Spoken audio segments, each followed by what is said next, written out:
Bonjour à toutes et bienvenue dans ce nouveau podcast de Femmes à part dans lequel aujourd'hui j'ai la chance d'accueillir Héloïse. Bonjour Héloïse. Bonjour Thérèse. Alors, merci beaucoup d'avoir accepté de témoigner dans ce podcast par rapport à votre cheminement, à votre situation de vie, etc. Vous allez nous en dire plus sur tout votre parcours, ça va être super intéressant. Et juste avant de commencer, je vous rappelle que tous les liens nécessaires sont dans la description, juste en dessous de cette vidéo. Vous avez notamment la playlist témoignages sur YouTube avec beaucoup d'autres entretiens. Il y a également le livre d'or sur le blog si vous préférez les témoignages un peu par écrit. Et tous les liens vers le blog, la boutique, la newsletter, le livre, etc. Donc n'hésitez pas à les regarder si vous débarquez seulement sur cette chaîne avec cette vidéo. Alors Héloïse, peut-être pour commencer, je vous laisse vous présenter pour que les auditeurs puissent vous situer un petit peu. Oui, j'ai 38 ans, je suis mariée. Nous avons 5, bientôt 6 enfants. De formation, je suis juriste et voilà, avec ma famille, nous habitons en Allemagne depuis 6 ans. D'accord, ça on en parlera peut-être après justement pour voir un petit peu les différences qui peuvent exister entre la France et l'Allemagne sur tout ce qui est perception du corps, de la pudeur, etc. On va garder ça pour après, mais peut-être juste pour commencer vraiment dans le vif du sujet, est-ce que vous pourriez un petit peu nous dire peut-être comment vous avez connu Femme à part et ce que ça où est-ce que vous en étiez dans votre vie à ce moment-là par rapport à votre féminité, que ce soit féminité un peu intérieure, j'allais dire, ou féminité vestimentaire? Oui, alors j'ai connu Femme à part. À l'époque, j'avais encore un compte sur Facebook et je suivais le compte de nos formateurs, du couple qui nous avait préparé au mariage. C'est une formation en Belgique qui s'appelle Bâtir sa maison sur le roc, que je recommande vivement. Et donc via ce compte Facebook, du coup, j'avais les liens vers votre compte de Femme à part. Donc j'ai commencé à lire Femme à part, pas très régulièrement au début, et puis de plus en plus fréquemment. Et ça, je pense que c'était déjà il y a 4 ou 5 ans. Donc ça commence à remonter. Sur mon cheminement vestimentaire, ça peut remonter un petit peu plus loin parce qu'à l'adolescence, je m'habillais comme un garçon. D'ailleurs, je m'habillais dans des magasins d'hommes. Je pense notamment à Célio. Donc on peut dire que je partais de très loin. Et après, je suis partie à l'inverse, plutôt dans les magazines féminins, genre Cosmo. Voilà, donc c'était tout un univers tout autre. Cela dit, je veux quand même faire un petit aparté sur les magazines féminins. Je relisais récemment le livre de Gabrielle Cluzel, où elle fustige un petit peu les magazines féminins, et je pense que malgré tout, la bonne chose, c'est que ces magazines féminins recherchent au fond à mettre en valeur la beauté de la femme. Alors, on peut dire que c'est une beauté dévoyée, mais quand même, on sent qu'il y a cet appel à la beauté et qui du coup fait vendre aussi du maquillage, des vêtements, des bijoux. Donc, quelque part, ça m'a quand même finalement ramené sur le chemin de la féminité, une féminité plus ajustée. Que j'ai découvert en fait dans l'altérité, dans le mariage avec mon mari. Donc c'est lui au départ qui m'a surtout poussée à mettre plus de jupes et de robes parce que c'était vraiment ce qui lui faisait plaisir. Donc j'ai commencé à mettre plus de jupes, plus de robes. Et puis je pense que ça doit être 2 ans après, j'ai commencé à lire Femme à part. Et alors là, j'ai mis à la poubelle mes derniers pantalons sans vergogne. Oui, donc vous aviez déjà cheminé, quoi. Quand vous avez découvert Femme à part, d'accord. Oui. Quand j'ai découvert Femme à part, il y avait juste, non, ça me chiffonnait pas, mais ça me posait vraiment question. C'était le port de la mantille. Et pareil, vous aviez mis 2-3 articles de suite sur ce sujet, sur les raisons de porter la mantille. Et en fait, assez vite, je me suis sentie convaincue. Je voyais très bien pourquoi il fallait le faire. Donc non, quand je suis arrivée sur le blog Femme à part, j'ai jeté mes derniers pantalons, j'ai rallongé la longueur de mes jupes, j'ai remonté un petit peu les décolletés. Après, j'ai jamais été non plus quelqu'un de très vulgaire, même si en fait, selon les standards, c'était effectivement indécent. Mais vous ne partiez pas non plus de trop loin, quoi. On peut dire que si je partais des vêtements d'homme, finalement, oui, au niveau de la décence et tout. C'est vrai que c'est plutôt côté féminité. Et vous savez pourquoi vous vous habilliez à cette époque-là chez les hommes, c'était par esprit de confort, par rébellion, par... il y avait là le confort. Je pense que j'étais à l'époque dans un lycée de filles. J'étais très mal à l'aise avec la façon dont les autres filles exprimaient leur féminité, justement un petit peu ostentatoire, pour ne pas dire vulgaire dans certains cas. Je pense que c'était une forme de protection aussi parce que bon, j'ai eu pendant mon adolescence un rapport un peu compliqué avec la gente masculine. En fait, j'ai été élevée par une mère célibataire, donc c'est vrai que d'un point de vue personnel, j'avais pas un rapport aux hommes très très simple. Voilà, donc je pense que c'est un aspect psychologique et puis un aspect plus, j'ai pas non conformiste. Mais c'est vrai qu'on se rend compte que les modèles, enfin là de ce que vous racontez, que les modèles féminins proposés ne sont, enfin parfois on sent que ça nous correspond pas. Là en l'occurrence, vous étiez quand même voilà, pas vouloir non plus tomber dans trop de vulgarité ou peut-être trop sexy, etc. Et enfin vous sentiez que ça vous correspondait pas, donc vous êtes parti un petit peu dans l'extrême inverse, mais on se rend compte que c'est un modèle en fait que beaucoup de femmes, enfin qui ne conviennent pas à beaucoup de femmes. Après, soit on y va parce qu'on ne veut pas être rejeté et on se dit bah, je fais comme tout le monde et puis tant pis. On a du mal parfois à trouver un petit peu sa juste place féminine, mais sans tomber dans l'indécence et la vulgarité. Donc c'est intéressant ce que vous dites, mais bravo en tout cas, parce que pour quelqu'un qui s'habillait chez Célio et qui maintenant a jeté ses derniers pantalons, c'est quand même tout à votre honneur. Donc voilà, et puis si vous avez le soutien de votre mari, c'est sûr que ça aide. Et qu'est-ce que je voulais vous poser comme question par rapport au fait justement de plus porter de pantalon, enfin d'être vraiment en jupe et en robe tous les jours? Est-ce que c'est facile pour vous? Ça coule de source? Est-ce qu'il y a des situations où quand même vous dites oh, c'est vraiment un effort, là j'aurais bien aimé être en pantalon? Pas du tout. D'accord. Pas du tout. En fait, je n'aime.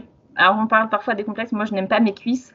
Et en fait, à partir du moment où j'ai pu cacher mes jambes sous les jus, je me suis dit, mais pourquoi est-ce que je ne l'ai pas toujours fait? Ah, donc non. Donc moi, les pantalons, ça ne me manque absolument pas. Et même quand je fais ma séance de sport, alors moi, j'arrive à faire 1 heure de Zumba par semaine. Voilà, j'arrive pas à faire plus, mais voilà. Mettre mon pantalon de sport, déjà, c'est... Une épreuve. J'hésite à y aller en jupe. Ouais. Bah, c'est sûr que quand on s'habitue à être bien à la fois à l'aise et puis se sentir bien avec sa silhouette, etc., quand on est en jupe et en robe, c'est toujours un petit peu difficile de revenir au pantalon, je suis bien d'accord. Même quand c'est pour Oui, le parce qu'en fait, sport, pour... les vêtements, quand ils nous correspondent, c'est ce que vous dites dans votre livre, c'est quand c'est un vêtement vrai, en fait, ça devient une seconde peau et on arrête d'y penser toute la journée, tirer sur la jupe, ah, j'ai un petit peu froid, où est mon pull? En fait, on s'habille et après, on n'y pense plus. Bon, donc c'est sûr qu'à l'inverse, quand on doit prendre le pli de faire autre chose, c'est pas toujours très simple. Mais non, non, j'ai aucun regret d'avoir jeté les pantalons et je suis très heureuse en jupe et en robe. Et puis c'est vrai qu'avec donc nous avons 3 filles, surtout nos petites qui sont toujours très heureuses de voir des jupes qui dansent, comme elles disent. C'est mignon, mais même en fait notre fils aîné qui dit ah maman qu'est-ce que tu es belle. Voilà, c'est bien de pouvoir leur transmettre oui, bah, cette beauté, en fait. Simplement en étant parmi eux, et voilà, je me maquille un petit peu, enfin, je mets du mascara. Ça, pour moi, c'est important.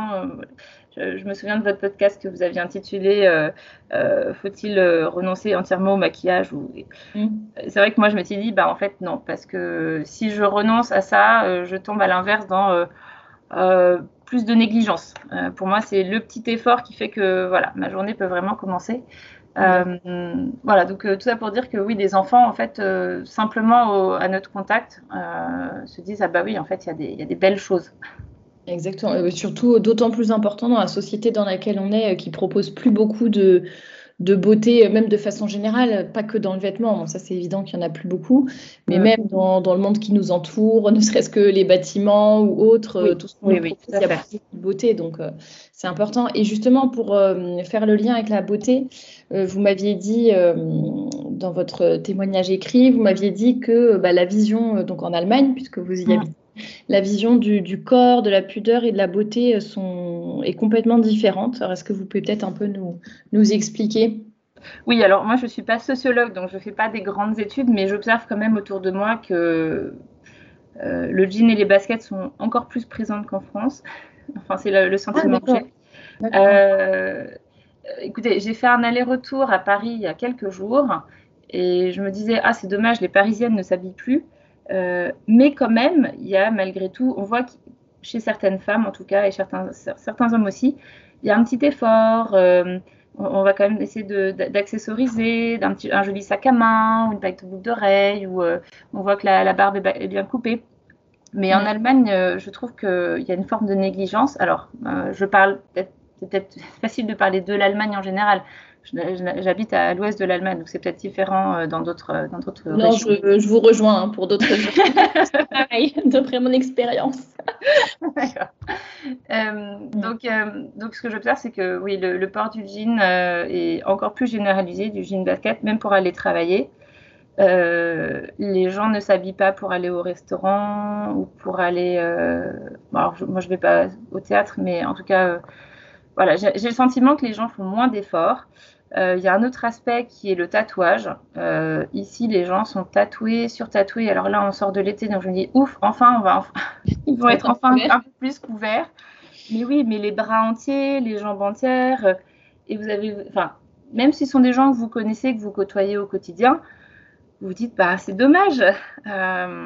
Parce que quelque part, bon, après, c'est peut-être inscrit en nous ou pas, mais ça décrédibilise en fait la personne. Tous ces tatouages, tout cette. Oui, en fait. C'est ce qu'on dit souvent, hein, que bon, faut pas juger. Faut pas juger les personnes à leurs apparences, mais qu'en attendant, quelqu'un qui, je sais pas, a les cheveux bleus, des piercings partout, ou beaucoup de tatouages, ça en dit long sur sa vie, sa maturité, son. Mais justement, c'est ça qui est intéressant, c'est qu'en Allemagne, même dans les milieux très catholiques, vous avez des gens qui sont tatoués. Ouais, donc c'est vraiment c'est culturellement. C'est ça qui est vraiment déroutant, c'est qu'en fait, même dans des milieux où nous, en tant que Français, on s'attendrait à ce que les gens soient pas tatoués, et ben là ils le sont. Donc je trouve que ça c'est quand même assez différent. Et puis donc les piercings, ça va. Enfin pour moi, mes tatouages et piercings dans le même sac. Et puis une autre différence qu'on a trouvé, c'est quand même le sentiment de pudeur. Parce qu'en Allemagne, vous avez par exemple les saunas et les hammams qui sont mixtes. Donc les personnes, donc les hommes et les femmes sont dans des saunas mixtes, donc ils sont nus. Et pour eux, ça ne choque personne. Je me souviens aussi, peu de temps après notre arrivée, on avait un trampoline dans notre jardin et puis donc on avait invité les enfants de nos voisins.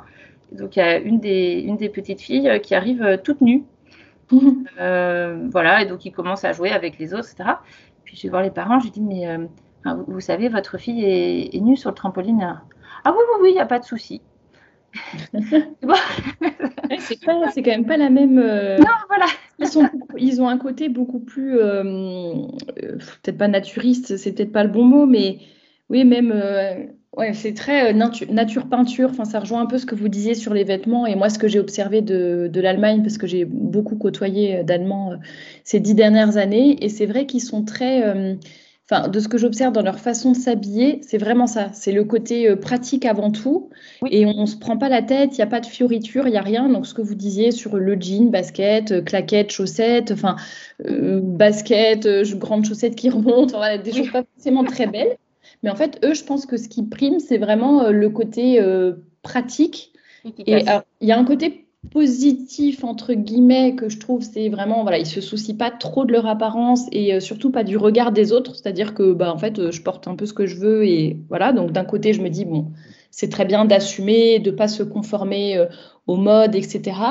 Mais c'est vrai qu'il y a ce côté où ça manque de beauté, quoi. Pour certaines choses, on se rend compte qu'il y a un peu trop le côté juste brut, nature et pratique. Oui. Et du coup, ce que je veux rappeler aussi, et je pense que vous serez d'accord avec moi, Héloïse, mais c'est de dire qu'en fait, on peut très bien, en plus vous avez des enfants, donc vous devez très, très bien l'expérimenter, mais je pense qu'on peut tout à fait être, enfin, se sentir confortable, à l'aise dans ses vêtements, libre de ses mouvements, etc., et bien dans sa peau et par rapport à sa silhouette, tout en étant jolie, en fait, ça n'empêche pas. Enfin, je pense qu'on peut être en robe, par exemple, et si on choisit bien les matières, si on a une coupe qui convient à notre morphologie, ben, on va être jolie, on va être mise en valeur et en même temps, ça va être pratique pour. Enfin, moi, je le vois avec les enfants, j'ai aucun problème. Alors, pas avec toutes les robes et toutes les jupes, mais certaines coupes permettent tout à fait de, je sais pas, s'asseoir en tailleur par terre tout en ayant sa robe bien mise et du coup, voilà, on voit rien et on reste décente. Je sais pas, s'accroupir, se baisser, se lever, porter des choses. Bon, et en fait, on peut le faire tout en restant féminine et décente, quoi. Tout à fait. Oui. Donc, je pense que la beauté, le côté pratique n'enlève pas, n'empêche pas plutôt d'être féminine et d'être jolie, tout simplement. Et alors, je sais qu'on avait aussi échangé par mail auparavant par rapport à la règle de vie, mais je ne sais pas si vous voulez en reparler ou pas. Mais on avait eu des échanges un peu par rapport à l'organisation, comment garder le cap, comment réussir à justement avoir un certain rythme de vie qui structure nos journées, qui nous aide à avancer, etc. Mais je ne sais pas si vous voulez en reparler dans ce podcast ou pas. Bon, je pense que je peux référer à mon témoignage sur votre blog. En le relisant, je me disais, là, je suis dans une période un petit peu différente, puisque, comme je disais, je suis enceinte de notre 6e enfant. C'est une grossesse qui se passe bien, mais qui est très, très fatigante pour moi. Donc, je passe, pour ainsi dire, la moitié de mes journées allongées. Et c'est sûr que maintenir une règle de vie, je pense que quelque chose qui est important à dire, c'est que c'est une règle de vie. C'est pas une règle de mort, c'est-à-dire que c'est une règle qui est au service de la vie. Donc, je pense qu'il faut être aussi patient et doux avec soi. Le but, c'est pas de cocher des cases, le but, c'est de plaire au bon Dieu. J'ai déjà eu comme ça 2, 3 questions. Ah oui, comment tu fais pour être aussi efficace? Mais en fait, mon but n'est pas d'être efficace. Mon but est de faire la volonté de Dieu dans mon état de vie. Et voilà, et actuellement, voilà, c'est sûr que je n'abats pas autant qu'en temps normal. Donc voilà, je crois que je ne vais pas refaire un témoignage sur la règle de vie, même si je trouve que c'est un sujet très important et très structurant, parce que précisément, c'est ordonner nos activités à la volonté de Dieu pour nous. Mais simplement peut-être pour celles qui pourraient le relire et se dire oh là là, mais dis donc comment est-ce qu'elle fait. Voilà, je crois qu'il faut être aussi Enfin, faut être flexible, quoi. Voilà, exactement. Bon, on remettra le lien, j'essaierai de le retrouver et de mettre le lien, comme ça celles qui veulent un peu compléter vos propos pourront aller lire ce témoignage au pire. Enfin voilà, comme ça leur donnera d'autres idées. Et puis par rapport à la menti, je voulais y revenir parce que je pense que c'est un sujet important. On a eu la question récemment encore sur le canal Telegram. Et vous êtes vraiment passé de ne rien porter sur la tête à la messe. Comme vous l'avez dit tout à l'heure, finalement, ça s'est fait naturellement. Vous avez entendu, lu, écouté, et puis vous avez commencé à la porter. Est-ce que déjà, quel est ce qui vous a le plus convaincu ou le plus aidé à passer le cap?